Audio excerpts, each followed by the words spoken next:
Hey everyone, and welcome. Have you ever had that weird feeling that an online store knows exactly what you want, maybe even before you do? Or that your streaming service just gets you? Well, I can tell you, it's not magic, it's big data. It's this invisible force that's constantly analyzing, predicting, and kind of shaping our entire digital world.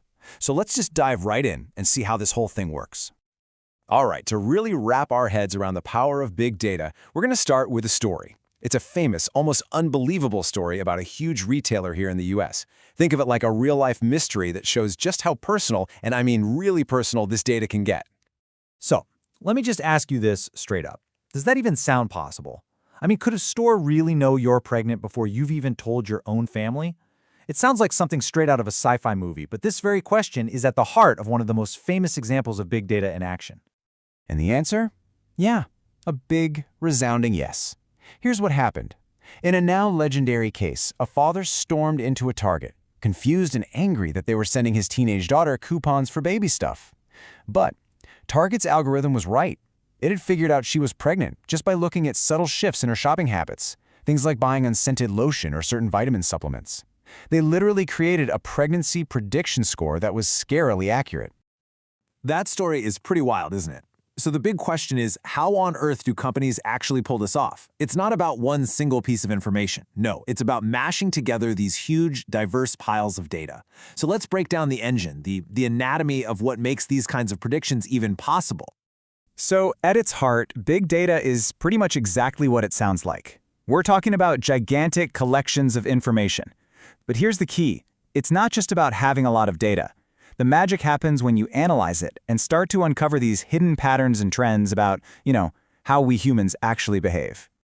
The whole concept is often boiled down to these three core ideas, what everyone calls the 3 V's. You can think of them as the essential ingredients in the big data recipe. It really comes down to the sheer amount of data, the different types of data, and the incredible speed at which it all gets processed. Let's take a look at each one. First up, we've got volume. And the scale here it's just mind-boggling. A big retailer might hold multiple petabytes of customer data. Now, to put that into perspective for you, that's like having the data from over 1 million laptops all in one place. It's this enormous digital footprint that tracks every single click, every purchase, and every search you make. Next up is variety, because this isn't just one long, neat list of numbers. If we go back to that Target example, they weren't just looking at purchase history, which is what we call structured data, all nice and organized.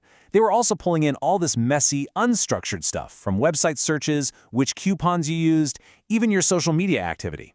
It's when you combine all these different types of data that you get the full picture. And last but not least, velocity.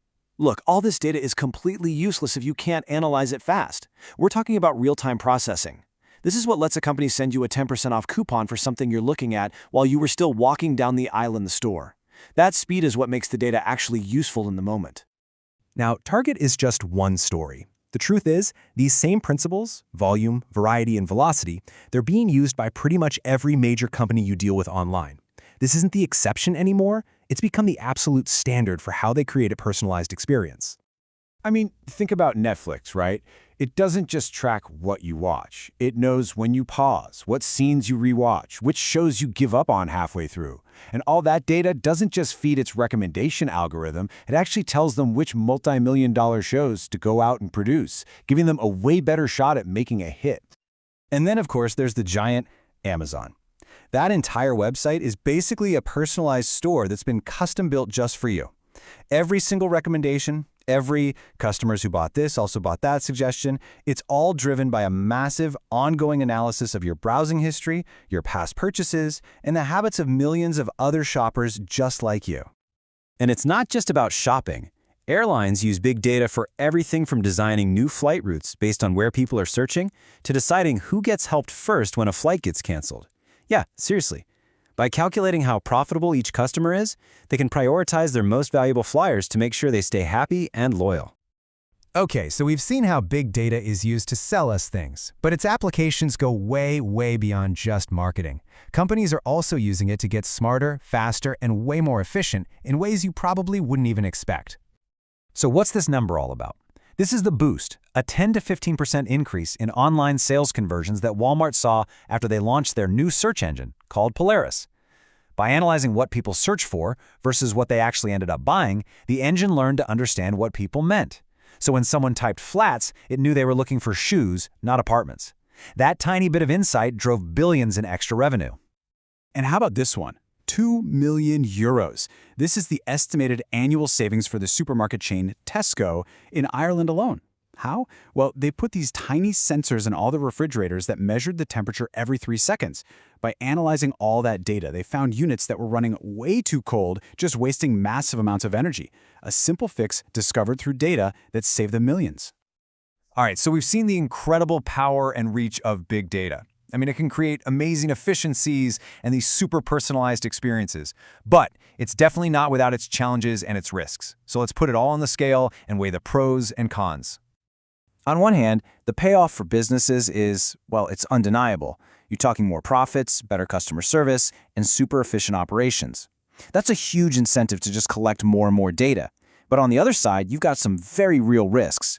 It's incredibly expensive to set up, you have to navigate this maze of privacy laws, and there's always the danger of a data breach or, just as bad, making terrible decisions based on faulty data. So here's the thing it all boils down to. Our clicks, our searches, our daily movements, all of it is raw material for a massive new digital economy. Every single day, the data we create is generating immense value. And that leaves us with a pretty big question to think about. In this new world, who should be getting the biggest piece of that pie? Should it be the companies who have the tools to analyze it, or should it be us, the people who are creating all that value in the first place?